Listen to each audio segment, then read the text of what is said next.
서가 명가. 자, 이건 이제 부산 복천동에서 발굴 조사된 갑옷, 투구. 사람만 갑옷 쓰고 갑옷 입고 투구 쓰고선 안 다치면 뭐 합니까? 말이 다치면 안 되잖아요. 그러니까 말까지 온통 갑옷과 투구를 씌웁니다. 그러니까 우리가 뭐 반지의 제왕 이런 거만 되게 멋있는 줄 알잖아요. 근데 우리 삼국시대에 이랬습니다. 우리도. 고구려 벽화에 보면은요. 이런 모습 다 나와요. 4세기 중엽에 이미 나옵니다. 이 기수하고 말을 다 중장기병한 거. 엄청 빠른 거예요. 동북아시아에서. 그리고 그 고구려의 이러한 중장기병, 이 탱크 부대입니다. 긴 창을 들고선 적진을 쓸어버리는 이런 기병이 휩쓸고 나중에 이제 보병들이 가서 정리한, 지금으로 치자면 이제 탱크 부대하고 보병 부대가 연합된 이런 전술을 고구려가 먼저 쓰죠. 광개토왕이 이걸 써서 동북아시아의 최강자가 되는 것인데, 이게 가야까지 오고 일본까지 갑니다. 물론 백제도 오고 신라도 오고, 나중에 기술 부분에 이야기하겠지만 로보캅처럼 이렇게 철판으로 잘라 만든 갑옷은 몸의 운신이 부드럽지가 않아요. 싸울 때 이거 삐그덕거립니다. 그래서 어떻게 하느냐, 수천 개의 얇은 철판을 생선 비늘처럼 만들어서 끈으로 다 꿰는 거예요. 그럼 몸을 움직이기가 쉽죠. 이런 갑옷이 훨씬 더 우수한 갑옷입니다. 지금 미리 말씀드렸습니다. 철판을 오려서 리베팅한 갑옷보다 이런 비늘 갑옷이 훨씬 더 우위에, 그 다음에 좀 더 높은 신분, 좀 더 기술적으로 발전된, 그리고 기마병의 갑옷입니다.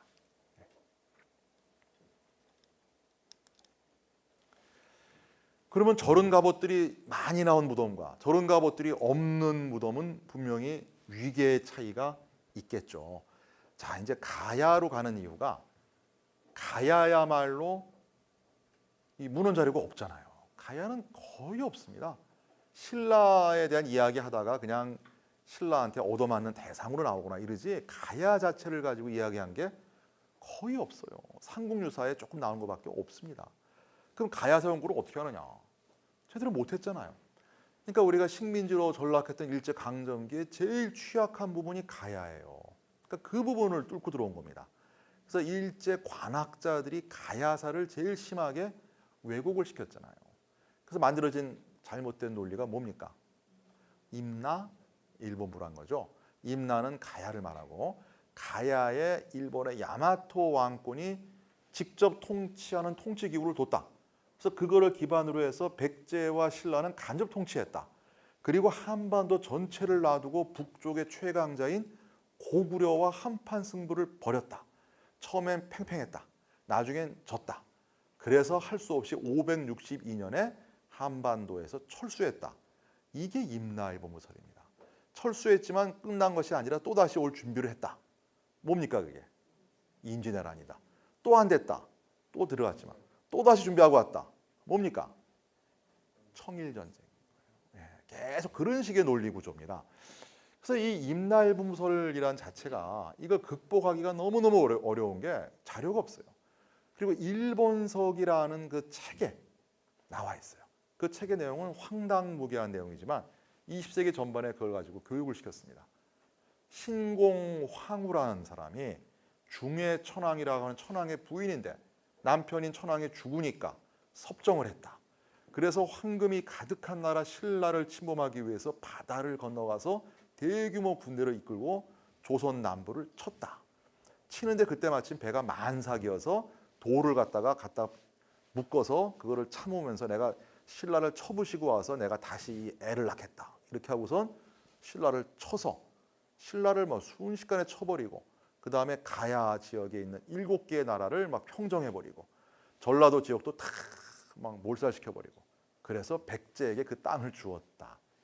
도대체 말이 안 되는 이야기입니다. 근데 그 말이 안 되는 이야기를 가지고 만들어진 잘못된 논리가 임나 일본무설이에요. 일제가 패망한 뒤에 그 설이 무너지지 않았습니다.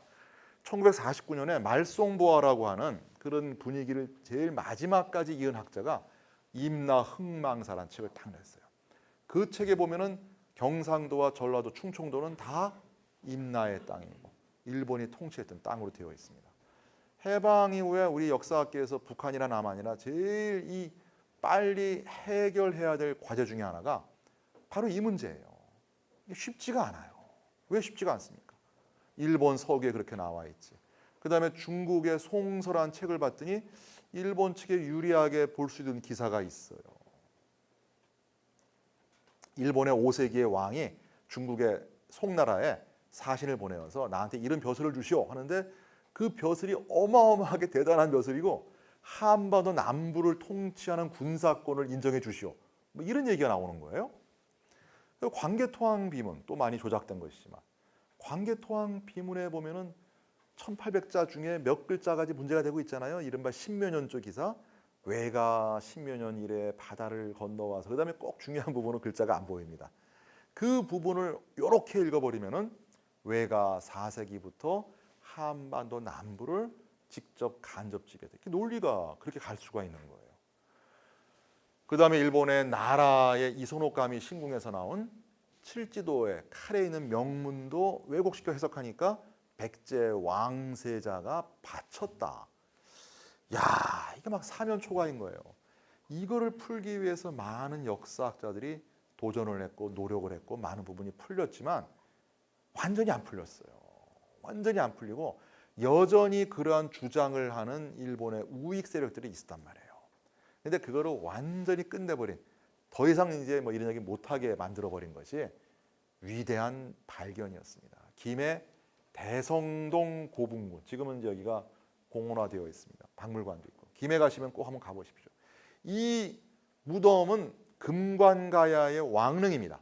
3세기, 4세기, 5세기에 가야 중에 제일 큰 형님인 금관가야의 왕릉이에요. 이걸 발굴했습니다. 그랬더니 더 이상 임나 일본부서를 주장할 수 없게 되어버리는 결정적인 자료들이 나왔습니다.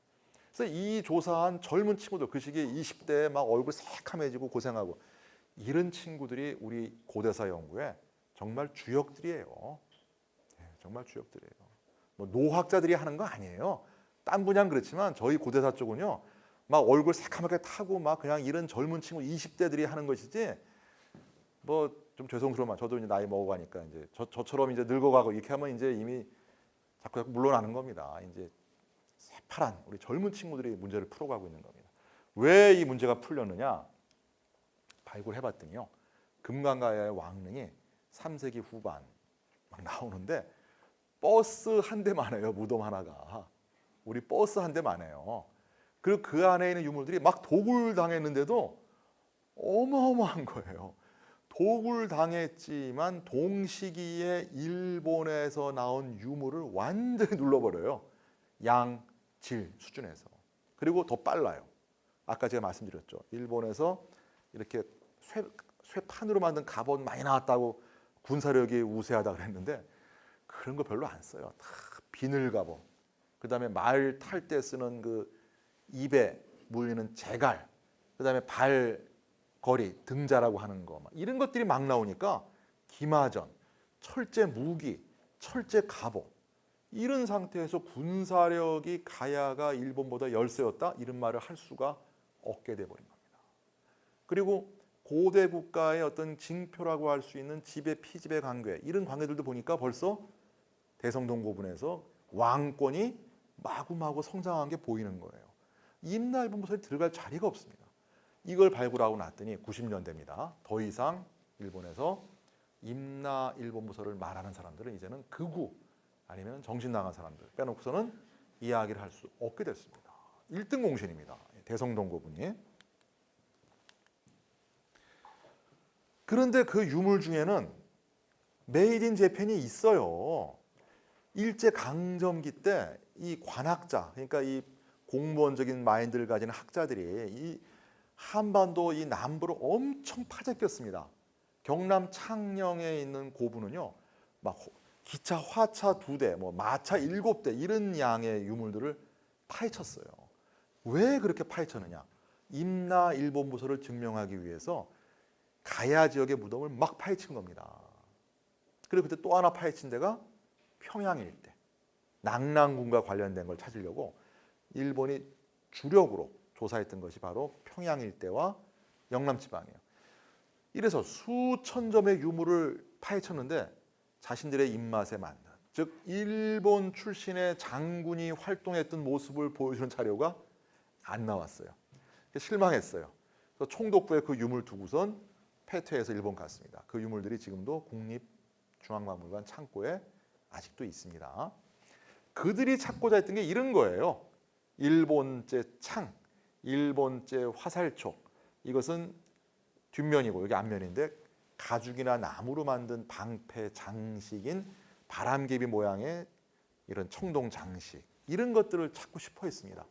그게 안 나왔기 때문에 좌절했어요. 근데 김해 대성동 고분에서 이런 게 나왔어요. 그러면 뭐 만세 불러야 될 거 아닙니까? 만세 못 불러요.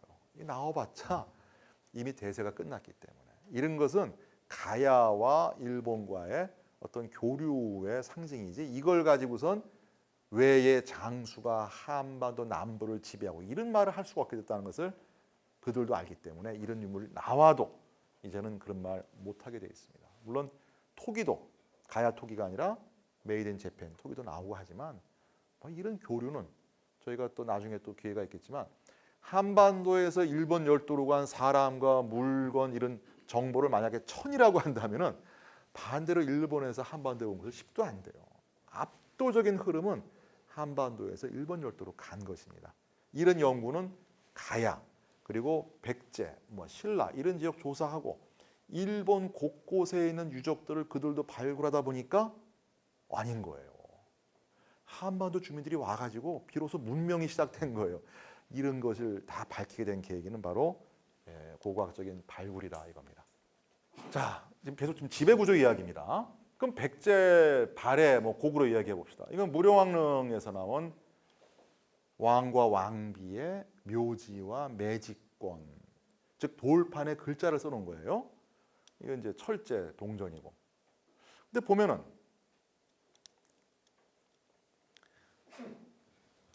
이런 말이 나옵니다. 영동 대장군 백제 사마왕 연 62 쭉 나오는데 언제 돌아가셨다는데 이 글자는 붕이에요. 붕. 붕. 붕은 천자가 죽었을 때 붕입니다. 왕 제후가 죽으면 웅이라고 해요. 웅. 붕은 천자만 씁니다. 삼국사학의 김부식은 다 백제 고구려 신라 왕들 다 웅이라고 합니다. 그리고 태자는 세자라고 하고 황후라고 안 쓰고 왕후 왕비라고 쓰고, 왕은 황제 이런 말 절대 안 쓰죠. 우리에 대해서는. 우리 그런 줄 알았어요. 근데 무령왕의 묘지에 보니까 왕을 붕이라고 쓴 거예요. 이거 뭐냐? 백제인들은 내부적으로는 스스로 천자국가를 칭했을 가능성이 있는 겁니다. 바깥에 대해서는 중국과의 관계가 있으니까 왕을 칭하지만 내부적으로는 천자를 칭한 거예요. 이게 발해가 그렇죠. 고려가 그렇죠. 고구려도 마찬가지입니다. 고구려도 보면은 광개토왕의 정식 명칭 몇 가지 있는데 좀 깁니다. 국강상, 광개토지, 평안, 호태왕. 그래서 호태왕이라고 중국에서는 부르는데 그때 태왕은 왕중왕, 킹 오브 킹, 황제, 천자, 천왕을 말하는 겁니다. 그럼 광개토왕만 그랬을까? 아닐 겁니다. 그 시기에 4세기, 5세기 고구려 왕들은 다 태왕은 대왕이에요. 왕중왕을 칭한 겁니다. 그 이야기는 중국의 너희 천자나 우리 왕중왕이나 똑같은 황제란 얘기예요. 황제, 왕 위에 있는 겁니다. 그런 것들은 어떻게 하느냐? 지금 보시다시피 웅, 그 다음에 집안에 있는 고구려의 태왕릉이라고 하는 무덤 주인공은 지금 누군지 모르겠습니다. 광개토왕일 수도 있고 아닐 수도 있는데 그 태왕릉에서는 전돌이 많이 나왔는데 그 전돌에 태왕릉이라고 글자가 써 있어요. 고구려의 왕을 그 시기에 태왕이라고 일반 명칭화했다. 특별한 분이 아니라 당시에 그 시기에 대통령 하듯이 고구려 왕들은 태왕이라고 불린 겁니다. 그리고 이건 지금 자료가 공개가 안 돼요. 발해의 경우에 길림성에 있는 발해 왕족들의 무덤을 21세기 초반에 발굴했는데 3대 문왕의 부인, 9대 간왕의 부인들의 묘지가 나왔어요. 근데 그분들의 명칭이 왕후가 아니라 황후라고 되어 있습니다. 황후라고 되어 있는 것은 천자란 얘기예요. 왕후가 아니라 황후이기 때문에 당연히 공개 이거 안 하겠죠. 아직까지 안 되고 짤막하게 이런 나왔다 하고 지금까지 15년째 공개 안 되고 있습니다. 이렇게 되니까 고대 사는 사람들이 이것도 싸워야 되는 거예요. 외부적으로도. 이런 예는 많습니다. 베트남의 초기 역사와 관련되는 남월국의 경우에도 그 중국 기록 보면은 그 남월의 왕이 황제를 칭한 거 없어요. 근데 남월 왕의 무덤을 발굴했거든요. 그랬더니 딱 그 남월 왕 무덤에서 나온 도장에 문제 그럴 문자에다가 황제 딱 나와버려요. 그냥 그 사람 황제를 칭한 거예요. 그 사람들은. 근데 그걸 기록을 나중에 왜곡시키니까 그런 거예요. 기록보다 중요한 것은 땅에서 나온 자료입니다. 백문이 불여일견이고 백기록이 불여일유물입니다. 전 그런 입장을 취합니다. 삼국사기에 보면은 백제 계로왕이 그 얘기 아시죠? 고구려 장수왕이 보낸 그 바둑의 달인하고 이렇게 친해져서 그 도림이라고 하는 이 승려가 바둑의 고수인데 백제 멸망시키려고 백제 계로왕에게 환심을 사요. 그래서 바둑을 져주기도 하고 뭐 해서 너무너무 절친이 되고 나서 계로왕을 꼬드깁니다. 백제가 대단한 나라인데 이게 뭐냐 이게 왕릉도 좀 그 아버지 거 크게 일으키고 궁궐도 좀 더 멋지게 쌓고 성도 많이 쌓아라. 그랬더니 계로왕이 그대로 하죠. 한정된 고대 국가의 국력에서 지나친 토목공사는 나라를 망하게 하는 길이고 장수왕이 딱 그 정보를 듣고서 와서 계로왕 죽죠. 그래서 워커힐 뒷산 끌려가서 죽임을 당합니다. 그 기록에 삼국사기에 증토축성이라는 표현이 나옵니다. 흙을 쪄서 성을 쌓았다. 이걸 가지고선 죄송한 얘기지만 게으른 인문학자들이 뭐 안광이 지배를 철한다? 거짓말입니다. 안 뚫려요. 안광이 어떻게 지배를 철해요? 막 흙을 쪘다? 그러니까 판축을 했을 것이다. 논문 씁니다. 아니면 증이란 글자가 보니까 모으다는 뜻이 있다. 그러니까 많은 흙을 모았다. 다 거짓말이에요. 옆에 나라 사료 보면 그대로 나옵니다. 바로 같은 5세기에 중국의 섬서성 유림이란 지역에 이런 성이 있습니다. 통만성이라고 하는 흉노족 형년발발이라고 하는 무시무시한 폭군이 이 성을 쌓았어요. 통만성은 만 가지의 오랑캐를 내가 통일했다는 자신만만한 뜻인데 그 기록이 진서에 나옵니다. 증토축성 딱 나옵니다. 그러면 당연히 이 성과 비교해봐야 될 거 아니에요. 이 통만성이란 말이에요. 하얗죠. 성이 하얘요. 왜 그럴까요? 왜 그럴까요? 콘크리트예요. 콘크리트. 이 성을 쌓을 때 형년발발이 감리를 시킨 아주 독한 이 관리가 일정한 구간마다 그 구간을 쌓은 책임자를 데려다 놓고 그 다음에 감리하는 사람이 송곳으로 성벽을 찔러봅니다. 만드는 중에. 그래서 3cm가 들어가면은 그 지역 책임자를 죽여서 성벽에 넣어버리고 3cm가 안 들어가면은 찌르고 있는 감리한 사람을 죽여 놓습니다. 그러니까 구간마다 서로 막 들어가라 들어가지 말라 막 이런 순간에 수천 명이 죽습니다. 수천 명. 그렇게 무지하게 무서운 무덤인데 무덤이 아니라 이 성인데 지금 사람이 이렇게 잘 남아 있어요 지금도요.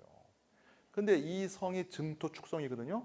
그래서 중국 학자들이 이 흙을 채취해서 지금은 과학 얘기입니다. 분석했습니다. 뭐가 나오느냐? 석회 성분이 나왔어요. 석회하고 황토하고 물을 섞으면 어떤 현상이 벌어지느냐? 우리 제 참 좋아하는 우리 이 안산의 고등학교 과학반 친구들이 실험을 해봤어요. 화학 실험. 저는 그래서 저 문과 출신이지만 항상 이과 친구들을 좋아합니다. 했더니 딱 실험했더니 뭐 어떡하더니 석회를 붓고 황토 붓고 물을 넣으니까 화학 반응이 일어나서 수증기가 막 발산돼요. 이걸 고대인들은 쪘다라고 표현한 거예요.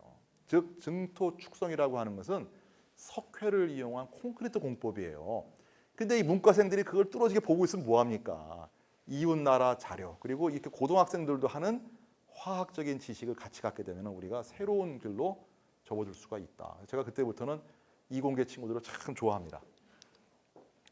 자, 그래서 기술은 뭐 공예는 말할 것도 없죠. 유리 만드는 이런 다양한 기술들, 그 다음에 또 철기 만들던 이런 제철 유적들, 송풍관, 거푸집의 내부 이런 것들은 문헌 자료에 없습니다. 어떻게 철기 만들었는지. 그래서 이런 생산 시설을 가지고선 발굴을 하고 유물을 가지고 문과생들은 안 돼요. 과학적인 분석을 맡겨야 됩니다. 그래서 제가 그런 표현을 합니다. 어떻게 역사학자가 이순신 장군도 아닌데 물론 이순영 마찬가지죠. 배도 몰고 뭐 활도 쏘고 북도 치고 다 하겠습니까? 오케스트라의 지휘자가 필요하고 나머지는 각자 일을 하는 것처럼 역사학자는 종합을 하면 되는 거예요. 고고학자가 발굴한 자료를 이거는 화학자에게 분석을 부탁하고 요건 토목공학 하는 사람에게 이야기를 해서 함께 손붙잡고 나가면은 새로운 세계가 열리는데 다 끊고 나는 연구실을 지킬 테니까 뭐 들어오지 말라. 접근 금지해 놓고서 하루 종일 책 봐봤자 퇴보합니다. 그러니까 제가 이런 말 하니까 되게 사람들이 싫어해요. 너 합리화시키는 거지. 맨날 저 쏘다니는 거 합리화시키는 거지. 맞습니다. 합리화시키는 겁니다. 고대의 기술사는 무능 갖고 안 됩니다. 이거는 과학자들, 공학자들 도움받고 해야 됩니다. 서가 명가